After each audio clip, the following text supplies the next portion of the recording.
Bismillahirrahmanirrahim. Assalamu alaikum. Welcome all of you online class of biology. अच्छा, तो आप सब रेडी है क्लास लेने के लिए? तो चलिए निकाल लें बुक पेज। आप लोग बुक्स निकाल लें, बायोलॉजी का टेक्स्ट बुक निकाल लें। स्टिकी नोट्स जो है वो भी आप लोग जो है निकाल लें। अगर एक्स्ट्रा नॉलेज है तो आप लोगों ने नोट करना है। इसके अलावा आप लोग जो है, आप लोग के साथ पेंसिल्स भी होने चाहिए, ठीक है ना? ये आप लोग की रिक्वायरमेंट्स हैं फिर बैठे लेक्चर के लिए। चलिए जी, तो कल जो है वो हमने कहाँ तक पढ़ा था? कल हमने पढ़ा था ट्रांसमिशन इलेक्ट्रॉन माइक्रोस्कोपी को और स्कैनिंग इलेक्ट्रॉन माइक्रोस्कोपी को, ठीक है। उनके डिफरेंसेस हमने स्टार्ट किए थे, लेकिन क्लास फिर ख़त्म हुआ था और वो लास्ट पॉइंट रह गया था, ठीक है, कि 2D इमेज क्या है और 3D इमेज क्या है। आज मैं आप लोग को एक्सप्लेन करवाऊंगी what is 2D image and what is 3D image. इधर आप लोग को मैं स्लाइड पर भी दिखाऊंगी और आप लोग का बुक पेज 67 पर भी है, बुक पेज 67 पर भी है, ठीक है। बुक पेज 67 में सबसे बॉटम में आप लोग देख ले तो लाइट माइक्रोस्कोप जो है ये हमें दिखाता है 3D इमेज, ठीक है, 2D image sorry. Light microscope जो है ये हमें 2D इमेज दिखाता है। और इलेक्ट्रॉन माइक्रोस्कोप के जो 2 टाइप्स है, यानी ट्रांसमिशन इलेक्ट्रॉन माइक्रोस्कोपी और scanning electron microscopy.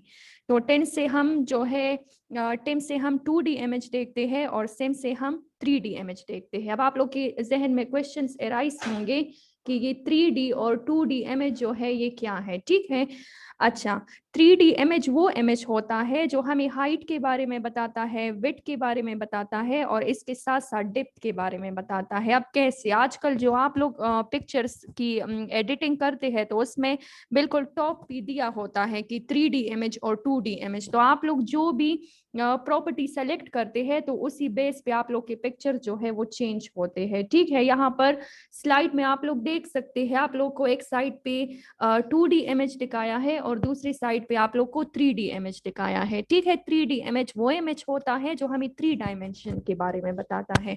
For example height के बारे में बताता है, ठीक है, और विड्थ के बारे में बताता है और इसके साथ साथ हमें डेप्थ के बारे में भी बताता है। लाइक आप लोग ये 3D इमेज देख सकते हैं, ये जो है ये इनकी हाइट है और ये इनकी विड्थ है और ये इनकी डेप्थ है। तो ये कौन सी इमेज है? This is 3D image. और ये हमें कौन दिखाता है? ये शो होता है इलेक्ट्रॉन माइक्रोस्कोपी के सिम में, ठीक है, स्कैनिंग इलेक्ट्रॉन माइक्रोस्कोपी से ये शो होता है। इसके अलावा 2D इमेज है, तो 2D इमेज हमें बताता है हाइट और विड्थ के बारे में। तो ये 2D इमेज आप लोग स्क्रीन पे देख सकते हैं स्लाइड में। इसमें आप लोग को हाइट के बारे में बताया है और इसके साथ साथ जो है वो विड्थ के बारे में बताया है। इसमें आप लोग को कोई डिप नजर नहीं आएंगी। 3D में आप लोग को डिप नजर आएंगी और 2D में आप लोग को एस सच कोई भी डिप जो है वो नजर नहीं आएंगी, ठीक है। इसके अलावा आप लोग को मैं क्लियर करवा दूं कि ये जो इलेक्ट्रॉन माइक्रोस्कोप है और इनके टाइप्स है, आप लोग का बुक पेज 68 पे है, ठीक है। इसका डायग्राम बुक पेज 68 में आप लोग देख सकते हैं, mechanism of the light and electron microscope. मैं पिक्चर निकाल रही हूँ तो इसमें आप लोग को बिल्कुल क्लियर नजर आ जाएगा, ठीक है।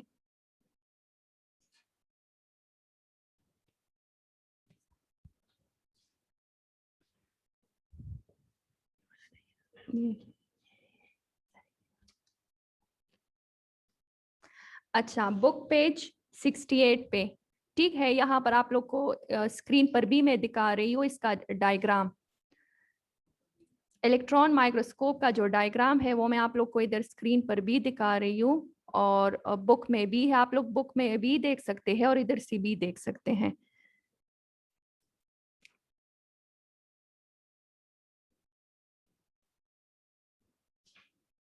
अच्छा, ये जो साइड्स पे मैग्नेटिक लेंसेज लगे हैं, ठीक है, ये साइड पे मैग्नेटिक लेंसेज लगे हैं। इन लेंसेज का क्या काम है कि ये इलेक्ट्रॉन बीम को जो है वो क्या करती है, वो एक जगह पे फोकस करती है, स्पेसिमन पे फोकस करती है।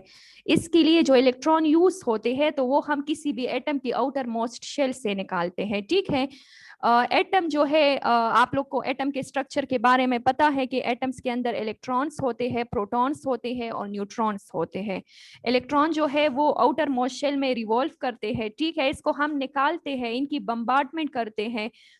फिर इस साइड पे ये जो मैग्नेटिक लेंसेस है तो ये उसी इलेक्ट्रॉन को कलेक्ट करके आगे जो है फोकस करती है स्पेसिमन पे। आप लोग जो है वो साथ साथ डायग्राम को देखें और मैं एक्सप्लेन कर रही हूँ। तो स्पेसिमन पे जब फोकस करती है, इधर आप लोग के लिए लिखा है सैंपल, ठीक है ना, आप लोग के लिए इधर जो है वो मेंशन किया है सैंपल। तो ये सैंपल जो है इसका क्या काम है, ये सैंपल मतलब आप लोग सैंपल जो है वो किसी भी टाइप का देख सकते हैं। सपोज आप लोगों ने वाटर का सैंपल देखना है, आप लोगों ने ब्लड का सैंपल देखना है, या इसके अलावा आप लोगों ने सॉइल का सैंपल देखना है, ठीक है। तो ये सैंपल जो है ये आप लोग के साथ आ जाएंगे। इसमें जो ऑब्जेक्ट है वो आप लोग को फिर नजर आएगा। जब इलेक्ट्रॉन इनसे पास होंगे तो इलेक्ट्रॉन जो है रेडिएशन प्रोड्यूस करते हैं, जिस तरह एक्सरे होती है, बॉडी की जो एक्सरे होती है इसी मैकेनिज्म पे ये काम करता है। तो जैसे ये सैंपल से पास होते हैं तो नीचे जो है वो हम आंख रखते हैं, ठीक है, हमारी आई होती है।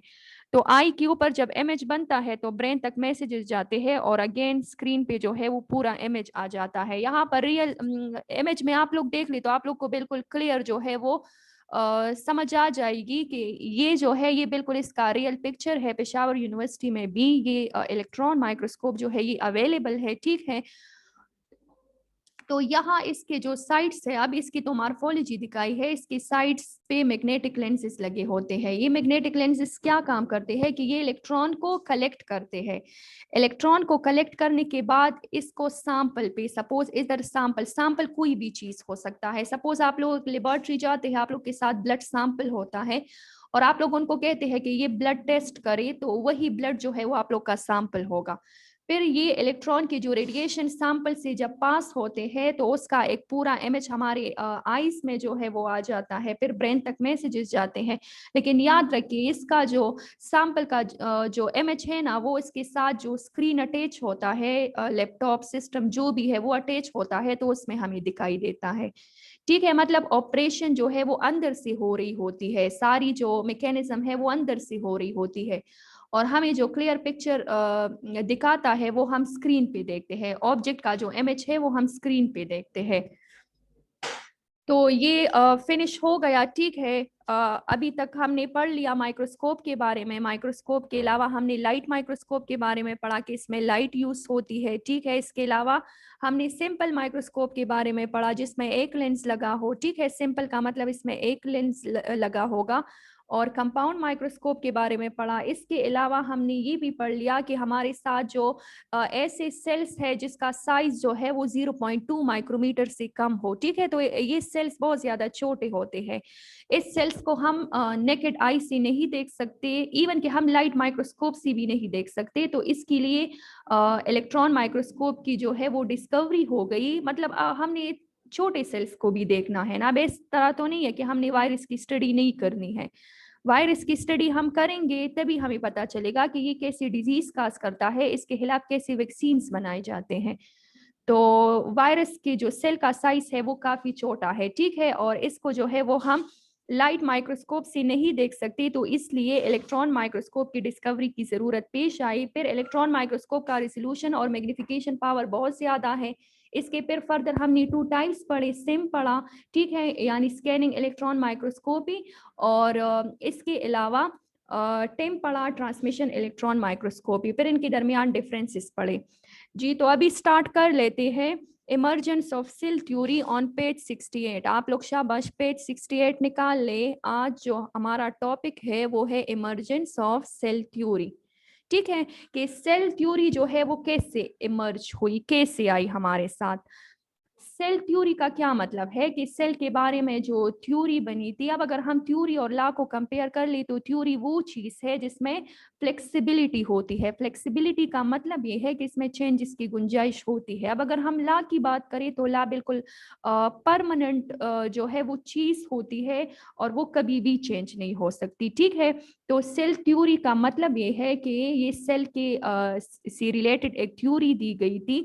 अच्छा, फर्स्ट ऑफ ऑल माइक्रोस्कोप की डिस्कवरी हो गई, तो जब माइक्रोस्कोप की डिस्कवरी हो गई तब हमने सेल को स्टडी करना स्टार्ट किया, ठीक है ना। क्योंकि अगर माइक्रोस्कोप की डिस्कवरी ना होती तो हम सेल को कैसे स्टडी करते। इट्स मीन कि सेल को स्टडी करने के लिए किस चीज की डिस्कवरी जरूरी है, माइक्रोस्कोप की। तो फर्स्ट ऑफ ऑल हमने माइक्रोस्कोप की डिस्कवरी पढ़ी। अब हम पढ़ेंगे कि साइंटिस्ट ने कौन कौन सी चीजों को इसी माइक्रोस्कोप के अंदर स्टडी किया और उसके बारे में क्या क्या कॉन्सेप्ट दिया, ठीक है ना। ये तो बिल्कुल आम जनरल और बिल्कुल इजी बात है कि आप लोग जो है वो ब्लड को तब स्टडी करेंगे जब आप लोग उसको माइक्रोस्कोप के अंदर एग्जामिन करेंगे, ठीक है ना। आप लोग ब्लड सेल्स को तो ऐसे नेकेड आई से नहीं देख सकते। तो first of all the discovery of microscope is necessary, ठीक है। माइक्रोस्कोप की डिस्कवरी जरूरी है। अब चलिए सेल थ्योरी की तरफ आते हैं। जब हम सेल की बात करते हैं, यहाँ पर मैं आप लोग को डिफरेंट सेल्स जो है वो मैंने दिखाई है स्लाइड पे।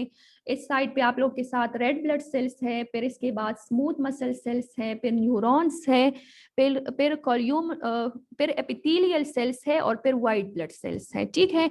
तो यहाँ पर इनके बाकायदा आप लोग को शेप्स भी दिखाए हैं जो आप लोगों को नेकेड आई से कभी भी नजर नहीं आएंगे, ठीक है। ये आप लोग को माइक्रोस्कोप से एग्जामिन करने के बाद इन लोगों की शेप्स दिए हैं। आप लोग देख लीजिए, डिस्क शेप जो है this is red blood cell, फिर ये मसल सेल्स है, फिर ये न्यूरॉन्स है, ठीक है, फिर ये व्हाइट ब्लड सेल्स है।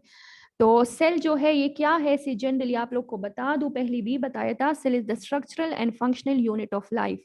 मैं ये सेंटेंस जो अभी मैं आप लोग को करवा रही हूँ, तो ये सेंटेंस साइंटिस्ट ने काफी डिस्कवरी के बाद दिया है कि cell is the structural and functional unit of life, ठीक है। तो ये सेंटेंस काफी डिस्कवरी के बाद आया है, मतलब ये तो रिसर्च करने के बाद आया है कि वाकई में सेल जो है वो हमारा बेसिक स्ट्रक्चरल और फंक्शनल यूनिट है। अभी हम इसकी पीछे वो हिस्ट्री पढ़ेंगे कि how cell is the structural and functional unit, इसकी डिस्कवरी कैसी हुई, ठीक है। सो लेट्स स्टार्ट कि किस तरह हुई। फर्स्ट ऑफ ऑल यहाँ पे है कि पहले मैं रीड करूंगी, ठीक है, फिर एक्सप्लेनेशन हो गया। आप लोग बुक की तरफ भी देख सकते हैं और स्लाइड्स को भी देख सकते हैं। With continuous development in microscopy, cells of organism were studied in detail. Here we will see the historical steps that resulted in the emergence of a theory called cell theory. पहले आप लोग को थोड़ी सी definition बताई है कि अगर हम इनकी हिस्ट्री को देख ले तो इनकी हिस्ट्री में क्या है कि जितनी भी ऑर्गेनिजम्स है, चाहे प्लांट्स है चाहे एनिमल्स है, इवन खुद अपनी एग्जांपल ले ली, we are also social animals, ठीक है। तो हम सारी किस चीज से बने हैं, हमारा बेसिक स्ट्रक्चरल फंक्शनल यूनिट क्या है, सेल है। तो ये तो अब हम मतलब अभी ये जो है वो कर रहे हैं कि हमारी बॉडी सेल से बनी है। पहले तो ये डिस्कवरी नहीं थी, ये तो साइंटिस्ट ने प्रूफ करके हमें बताया है कि वाकई हम सेल से मिलके बने हैं। इसके बाद अगर हम देख ले तो फर्स्ट ऑफ ऑल जो काम किया था वो रॉबर्ट हुक ने किया था। कौन से ईयर में किया था, 1665 में, ठीक है। रॉबर्ट हुक ने काम किया था 1665 में और इंग्लिश साइंटिस्ट था, वेस्टर्न साइंटिस्ट था, was the first person to observe cell with a small microscope. Robert Hooke magnified thin slices of cork 30 times and was able to see individual cork cells. Robert Hooke ने क्या किया था कि microscope के अंदर cork को study किया। आप लोग याद रखिए कि कोई भी चीज जो है या कोई भी इन्वेंशन जो है वो बाय चांस आती है, ठीक है, बाय चॉइस नहीं आती, बाय चांस आती है। मतलब हम स्टडी कर रहे होते हैं लास्ट में हमारे पास जो ऑब्जर्वेशन आ जाती है तो फिर हम मान लेते हैं कि वाकई इस तरह है। इसके बारे में आप लोग को मैं एक खैर स्टोरी तो नहीं कह सकती लेकिन इसका एक हिस्टोरिकल बैकग्राउंड है तो बता दूंगी। पहले ज़माने में ये जो हॉस्पिटल्स और इतनी फैसिलिटीज़ और ये चीज़ें नहीं हुआ करती थी आजकल जितने हैं कि सर्जरी हो रही है, मेडिसिन है, वैक्सीन्स हैं, एंटीबायोटिक्स है। पहले ज़माने में इस तरह की चीज़ें नहीं हुआ करती थी। तो लोग क्या करते थे कि जब कोई बंदा बीमार होता था, ठीक है, तो उनको जड़ी बूटियों से उनकी ट्रीटमेंट करते थे। तो वो भी बाय चॉइस थी, बाय चांस थी, सॉरी बाय चॉइस नहीं थी। मतलब उन लोगों को पता नहीं था कि हम पेशेंट को ये चीज खिलाएंगे और ये वाकई में ठीक होगा, नहीं, वो लोग बाय चांस खिलाते थे। तो जिस तरह आजकल हम पढ़ते हैं कि मिंट पुदीना जो है वो डाइजेशन के लिए अच्छा है, ठीक है। तो ये जो है ये पहले इनकी डिस्कवरी हुई है और आजकल जो है ये सेंटेंस मतलब हम रिपीट करते हैं कि ये चीज़ इसके लिए अच्छी है, ये फला प्लांट इसके लिए अच्छा है। तो याद रखिए कि डिस्कवरी हमेशा बाय चांस होती है। हम चीज़ों को चेक करते जाते हैं और लास्ट में हमारे पास जो है वो आउटकम आ जाता है। तो यहाँ पर रॉबर्ट हुक को ये पता नहीं था कि कोर के अंदर जो है वो एम्प्टी चेम्बर्स होंगे। ठीक है, वो श्योर नहीं था इस बात पे। उसने जस्ट कॉर्क से ले लिया, बाय चांस ले लिया, ऐसे ही इनको सेलेक्ट किया। ठीक है, जिस तरह आप लोग के एमसीक्यूज होते हैं, आप लोग उस पर श्योर नहीं होते, आप लोग तुक्का लगा के बस एक कर लेते हैं। तो कभी ठीक हो जाता है आप लोग का तुक्का और कभी गलत हो जाता है। तो यहाँ पर भी वही कंडीशन है। ठीक है, तो जब उसने कॉर्क सेल को स्टडी किया माइक्रोस्कोप के अंदर और कॉर्क सेल को कितना मैग्नीफाई किया, 30 टाइम्स। ठीक है, मतलब अपने ओरिजिनल साइज से इसको 30 टाइम्स जब मैग्नीफाई किया तो उसने कॉर्क सेल के अंदर जो है वो क्या देखा, खाली चैम्बर्स देखे। चैम्बर्स का मतलब खाली क्लियर एरियाज देखी। ठीक है, तो उसने कहा कि ये कॉर्क सेल के अंदर ये जो क्लियर एरियाज है ये क्यों मतलब दिखाई दे रहे हैं। आप लोग को सपोज कोई चीज इंटरेस्टिंग लगती है तो आप लोग कहते हैं ना कि ऐसा क्यों हो रहा है।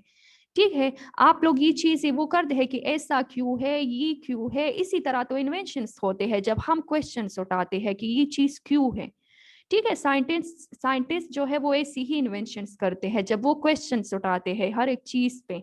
है हम तो नहीं उठाते, हम काम से फारिग नहीं होते तो क्वेश्चन क्या उठाएंगे कि फला ये क्यों हो रहा है और वो क्यों हो रहा है। आजकल तो मोबाइल और इन चीजों से आप लोग को टाइम नहीं मिलता कि आप लोग किसी चीज के बारे में गौर फिक्र करें और ये करें कि ये क्यों इस तरह हो रहा है। ठीक है ना, लेकिन साइंटिस्ट हमेशा ऐसे करते हैं कि ये क्यों है। अब रॉबर्ट हुक ने कहा कि ये एम्प्टी चैम्बर्स क्यों है, मतलब क्या चीज है ऐसा कॉर्क में कि ये मुझे एम्प्टी चैम्बर्स नजर आ रही है। कॉर्क के बारे में भी मैं क्लियर करवा दूं। कॉर्क जो है ये आप लोगों ने स्टेम देखा है किसी भी वुडी प्लांट का, किसी भी वुडी प्लांट का जो स्टेम होता है तो उसके अंदर ये कॉर्क सेल्स होते हैं। ठीक है, तो उसको स्टडी किया। ठीक है, मीन के प्लांट के स्टेम को स्टडी किया तो उसको 30 टाइम जब मैग्नीफाई किया, अपने ओरिजिनल साइज से बड़ा किया तो उसमें हाली चैम्बर्स थे और वो हाली चैम्बर्स आप लोग को 69 पेज पे दिखाई दे रहे हैं। ठीक है, इस तरह के चैम्बर्स नजर आ रहे थे उसको। लाइक यहाँ पर आप लोग को हेडिंग दिया है Robert Hooke observation of cork under microscope. ठीक है, तो इस तरह के हाली चैम्बर्स नजर आए तो इस पे थिंकिंग करने लगा कि वाई, ठीक है, कि इस तरह क्यों है। फिर उसने क्या किया कि इस हाली चैम्बर्स को उसने नाम दिया सेल का। स्टिल उसको कंफर्म नहीं था कि ये सेल है, लेकिन उसकी मतलब अपनी ऑब्जर्वेशन तो सेल पे हो रही है ना। ठीक है, तो उसने बस कहा कि ये कोर के अंदर जो है वो सेल्स है, बट स्टिल वो श्योर नहीं था इस पे। इसके बाद जो नेक्स्ट काम हुआ, ठीक है, वो किया था दूसरे साइंटिस्ट ने, एंटन वेन लीवनहॉक ने। ठीक है, और आप लोग को पता है कि इसने माइक्रोस्कोप की डिस्कवरी भी दी थी जिसकी मैग्निफिकेशन पावर कितनी थी, शाबाश जहन में ले आई, कितनी थी, 250 टाइम्स थी। तो इसने क्या किया कि इसने जो है माइक्रोस्कोप के अंदर क्या स्टडी किया कि पाउंड से वाटर लिया। पाउंड आप लोग को पता है ना, कड़ा हुआ पानी जो होता है, लाइक स्ट्रीम्स जो है उसमें पानी बहता है रिवर्स में और पाउंड में जो है पानी कड़ा होता है। तो उनसे वाटर लिया। ठीक है, अब उसको पता नहीं था कि मैं पौंड से वाटर लूंगा और मैं इसमें स्मॉल क्रिएचर देखूंगा, नहीं, बाय चांस। ठीक है, मैंने आप लोग को पहले भी बताया है डिस्कवरी हमेशा बाय चांस होती है। तो जब उसने इस ड्रॉप को माइक्रोस्कोप के अंदर एग्जामिन किया तो उसने उसमें स्मॉल सी क्रिएचर्स देखे, यूनिसेलुलर क्रिएचर। क्रिएचर तो हम सिंपली मखलूक को कहते हैं और यूनिसेलुलर का मतलब स्मॉल, जो सिंगल सेल पे कंसिस्ट हो, लाइक वायरस, बैक्टीरिया। ठीक है, स्मॉल क्रिएचर्स देखे तो उसने इस क्रिएचर को क्या नाम दिया, एनिमलक्यूल्स। एनिमलक्यूल्स का मतलब स्मॉल क्रिएचर्स। ठीक है, एनिमलक्यूल्स का नाम दिया। अब स्टिल वो इस पे श्योर नहीं था कि वाकई ये एनिमलक्यूल्स है, लेकिन उसने खुद से ये नेम दिया। सपोज आप लोग किसी चीज को देखते हैं और उसके बारे में श्योर नहीं होते तो आप लोग खुद से एक नेम दे देते हैं कि चलिए ये चीज बस इस तरह है।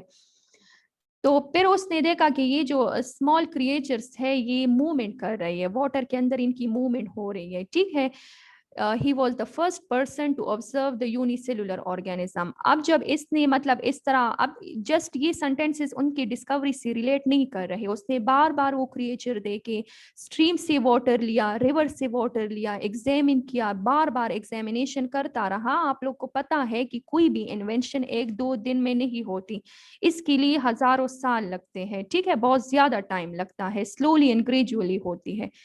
तो आप लोग ये ना सोचे कि बस 3 सेंटेंसेस दे के उसने यूनिसेलुलर ऑर्गेनिज्म को डिस्कवर किया, नहीं, इस तरह नहीं है। लेकिन यहाँ पर आप लोग के लिए जो है वो एक लिमिट रखा है। तो फिर उसने क्या किया कि मतलब स्ट्रीम का वाटर लिया, रिवर का वाटर लिया, एग्जामिनेशन करता रहा, लास्ट में उसने क्या कहा कि this is a unicellular organisms, कि ये जो है ये क्या है, ये यूनिसेलुलर ऑर्गेनिजम्स है। अब आप लोग को मैंने बिल्कुल स्टार्ट में क्लियर करवाया था कि यूनिसेलुलर ऑर्गेनिजम्स वो ऑर्गेनिजम्स होते हैं जो सिंगल सेल पे कंसिस्ट हो, ठीक है ना, और ये माइक्रोस्कोपिक होते हैं, क्योंकि ये हमें नेकेड आई से नजर नहीं आते, लाइक वायरस बैक्टीरिया नजर नहीं आते। तो ये जो एनिमलक्यूल्स है, ये स्मॉल क्रिएचर्स है, इसको आप लोग सिर्फ माइक्रोस्कोप से ही देख सकते हैं, ठीक है, क्लियर हो गई बात। इसके बाद जो नेक्स्ट डिस्कवरी है वो दी थी लेमार्क ने, ठीक है। 1809 में अगर हम लेमार्क का काम देख ले तो उसने क्या किया था, उसने एग्जामिन किया प्लांट्स और एनिमल्स को, ठीक है, माइक्रोस्कोप के अंदर प्लांट्स और एनिमल सेल को माइक्रोस्कोप के अंदर जो है वो एग्जामिन किया, और उसने क्या देखा कि he concluded that all living organisms are made up of cellular tissues. उसने कहा कि जितनी भी ऑर्गेनिजम्स है, ऑल लिविंग ऑर्गेनिजम्स का मतलब प्लांट्स, एनिमल्स, ठीक है, इसमें हम भी आ जाते हैं, ठीक है। 1839 में एक ब्रिटिश बॉटनिस्ट आया, रॉबर्ट ब्राउन, उसने क्या किया, उसने न्यूक्लियस का शेप देखा माइक्रोस्कोप के अंदर। उसने क्या किया कि न्यूक्लियस जो है this is spherical shape body, ठीक है, कि ये जो है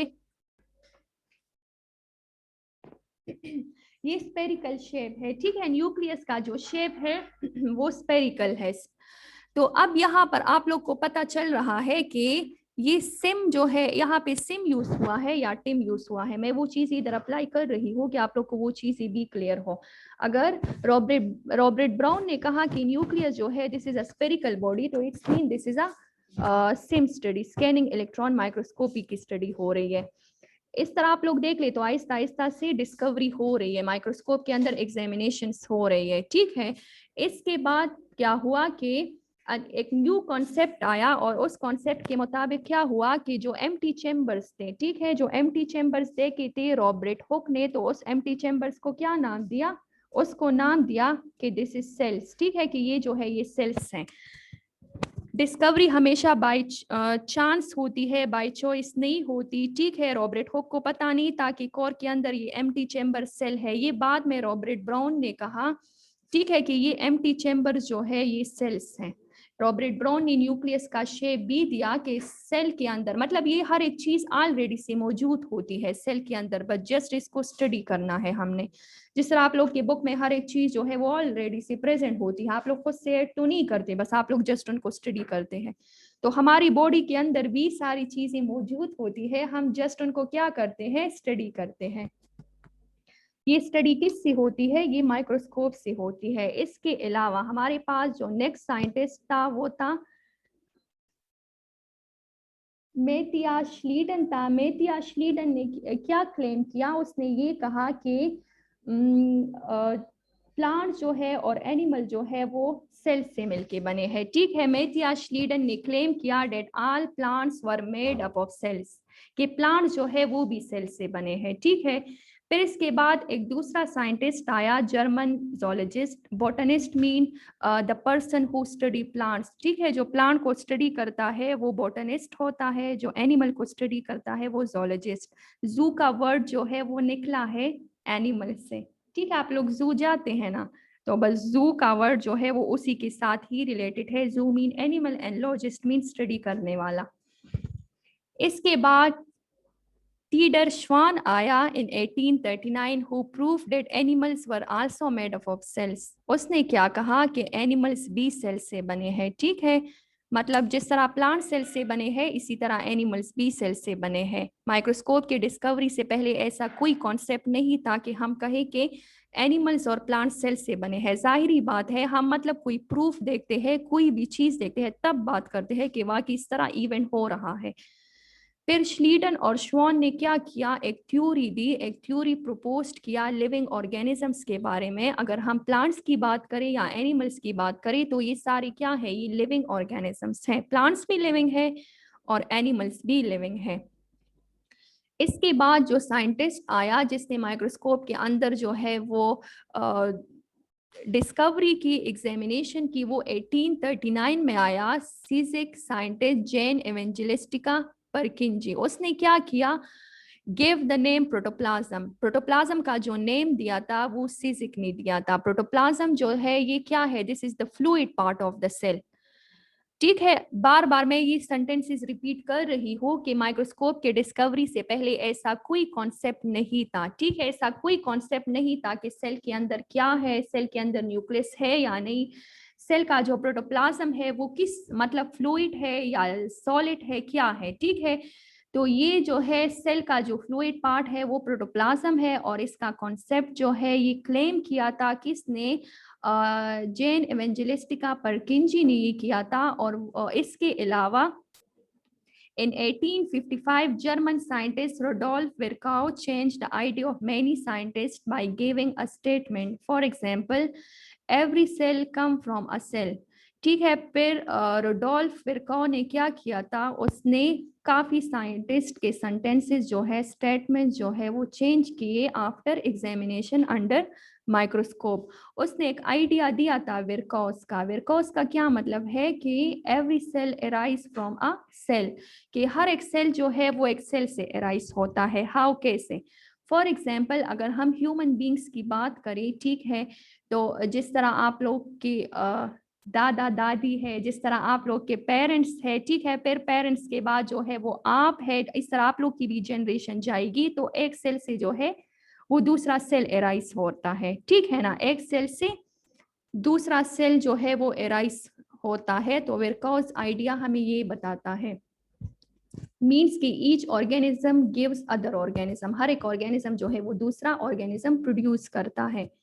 इसके अलावा यहाँ पे एक वर्ड यूज हुआ है ओमनी सेलुला का। ठीक है, ओमनी सेलुला का मतलब ये है, यही इसकी मीनिंग है कि हर एक सेल जो है वो दूसरी सेल से अराइज होती है। फॉर एग्जाम्पल अगर हम बैक्टीरिया को देख ले तो बैक्टीरिया की बॉडी जो है वो हर 20 मिनट्स बाद डिवाइड होती है। ठीक है, तो मतलब कि डिवीजन के लिए हमारे साथ एग्जिस्टिंग सेल का होना जरूरी है। ऑलरेडी सी कोई सेल मौजूद होगा तो वो सेल डिवाइड होके जो है वो न्यू सेल बनाएगा। ये कॉमन सेंस की बात है, आप लोग अगर खुद भी सोचे तो आप लोग को बिल्कुल क्लियर हो जाएगा कि every cell arise from a cell, mean के हर एक सेल के अराइज होने के लिए पहले से मौजूदा सेल का होना जरूरी है, लाइक ओमनी सेलुला। इसके बाद 1962 में एक फ्रेंच साइंटिस्ट लुइस पास्चर आया। उसने क्या किया, उसने एक्सपेरिमेंटली इस आइडिया को प्रूव किया। और लुइस पास्चर ने जो है वो किस चीज पे काम किया, उसने काम किया बैक्टीरिया पे। उसने उसका जो एक्सपेरिमेंट था वो थोड़ा सा इधर तो एक्सप्लेन नहीं हुआ है, लेकिन आप लोग को मैं बता दूं कि उसने एक्सपेरिमेंट ये किया था कि एक पेट्री डिश लिया था और उस पेट्री डिश में बैक्टीरिया का कल्चर लिया था। लेकिन बैक्टीरिया कल्चर डालने से पहले उसने क्या किया था कि इसकी काउंटिंग की थी कि मतलब कितने बैक्टीरिया का कल्चर में डाल रहा हो। ठीक है, 1 2 3 4 इस तरह सौन जाते जाए, डिपेंड करता है कि उसने पेट्री डिश में कितना कल्चर डाला है। पेट्री डिश में आप लोग कंफ्यूज ना हो, सिंपल एक लेबोरेटरी इंस्ट्रूमेंट है जिसमें हम कोई एक्सपेरिमेंट्स करते हैं। ठीक है, तो उसने जब डाल दिया कल्चर तो 20 मिनट्स बाद या 40 मिनट्स बाद जब उसने देखा तो वो कल्चर इंक्रीज हुआ था। ठीक है, मतलब उसको डिफरेंट एनवायरमेंटल कंडीशन प्रोवाइड कर दिया। बैक्टीरिया की ग्रोथ के लिए तो एक खास कंडीशन चाहिए ना, जिस तरह आप लोग चीज़ों को प्रिजर्व करने के लिए उसको फ्रिज में क्यों रखते हैं, क्योंकि लो टेम्परेचर पे बैक्टीरिया ग्रो नहीं करती। तो जिस तरह हमारी जो है वो टॉलरेंस के लिए कंडीशंस चाहिए, इसी तरह बैक्टीरिया की ग्रोथ के लिए भी कंडीशंस चाहिए।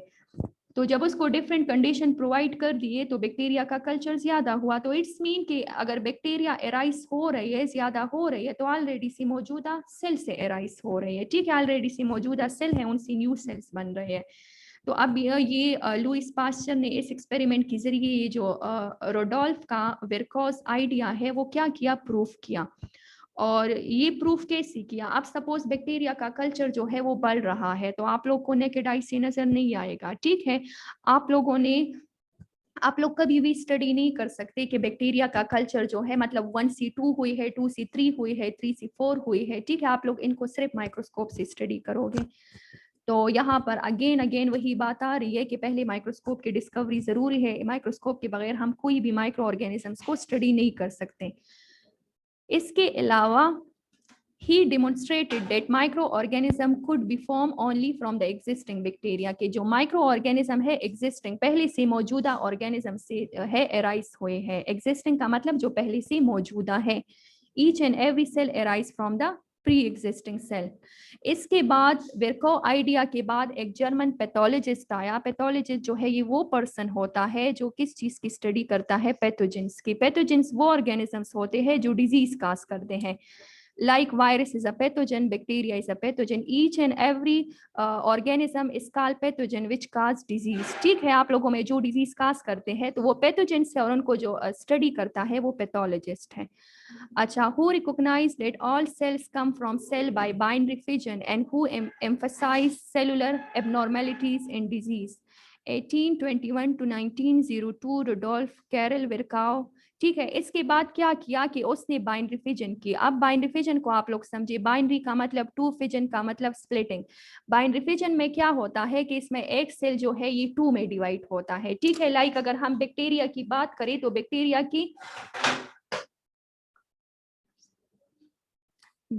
की जो ग्रोथ होती है वो एसेक्सुअल रिप्रोडक्शन से होती है, ठीक है। एसेक्सुअली खुद को रिप्रोड्यूस करता है with the help of binary fission. Binary का मतलब टू, फिजन का मतलब स्प्लिटिंग। जब एक बैक्टीरिया की बॉडी या एक बैक्टीरिया का सेल टू में डिवाइड हो जाए तो इसको बाइनरी फिजन। तो यहाँ पर भी वही विरको आइडिया फॉलो हो रहा है कि एक सेल से दो बन रहे हैं, ठीक है। इट्स मीन कि किसी भी रिप्रोडक्शन के लिए ऑलरेडी से एग्जिस्टिंग सेल का होना जरूरी है। तो ये क्या था, ये रुडोल्फ विरकाउ का आइडिया था। अच्छा, आप लोग का जो होमवर्क है, ठीक है। अच्छा, आप लोग का जो होमवर्क है, आप लोगों ने पेज 66 पे जो माइक्रोस्कोप का डायग्राम है वो आप लोगों ने रफ नोटबुक में बनाना है, ठीक है। पेज 66 पे माइक्रोस्कोप का जो डायग्राम है वो रफ नोटबुक में बनाना है। और 67 पे जो TEM और SEM के ब्लड सेल्स और एनिमल सेल के इमेजेस है वो भी बनाने हैं। बायोलॉजी में डायग्राम का कॉन्सेप्ट बहुत ज्यादा है, हाफ मार्क्स थ्योरी के होते हैं, हाफ डायग्राम पे। आप लोग डायग्राम पे ज्यादा फोकस किया करें, ठीक है, थ्योरी के साथ साथ।